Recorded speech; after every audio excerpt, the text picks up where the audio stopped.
Hi friends, கத்திரிக்காய் fry கொஞ்சம் டிஃப்ரெண்ட்டாக எப்படி பண்ணுறதுன்னு பார்க்கலாம். கத்திரிக்காய் பிடிக்காதவங்க கூட இது நிச்சயமாக விரும்பி சாப்பிடுவாங்க. அதுக்கு ஒரு மெல்லிசாக கட் பண்ண ஒரு 10-15 கொப்பரை தேங்காய் ஆட் பண்ணியிருக்கேன். 1 ஸ்பூன் சாம்பார் பொடி, மஞ்சள் பொடி, சால்ட் இது எல்லாத்தையும் கொரகொரப்பாக ஒரு ஓட்டிட்டு கருவேப்பிலையும் பூண்டும் 4-5 பூண்டு சேர்த்துக்கோங்க. இது எல்லாத்தையும் நல்லா அரைச்சிட்டு கடுகு, உளுந்து, வெங்காயம் எல்லாம் சேர்த்துட்டு கருவேப்பிலையும் சேர்த்துட்டு எல்லாம் வதங்கின பிறகு கத்திரிக்காய் கட் பண்ண பீஸை ஆட் பண்ணிக்கோங்க. கத்திரிக்காய் வேகிற பதத்தில் தான் அந்த கத்திரிக்காய் ஃப்ரையோட டேஸ்ட்டே வரும். ரொம்ப குழைய விட்டுட்டிங்கன்னா டேஸ்ட் நல்லாவே இருக்காது. ஸோ பார்த்து பதமாக வேக வைக்கணும். நல்லா வெந்த பிறகு நம்ம அரைச்ச பவுடர், அதுக்கப்புறம் ஒரு 1.5 டீஸ்பூன் இட்லி பொடி கண்டிப்பாக சேர்த்துக்கோங்க. ஏன்னா அந்த பருப்போட ஸ்மெல், உளுத்தம்பருப்பு ஸ்மெல் ரொம்ப நல்லாயிருக்கும்.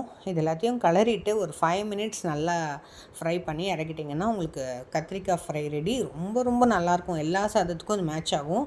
உங்களுக்கு பூண்டு வேணாம்னு நினச்சிங்கன்னா ஸ்கிப் பண்ணிக்கலாம்.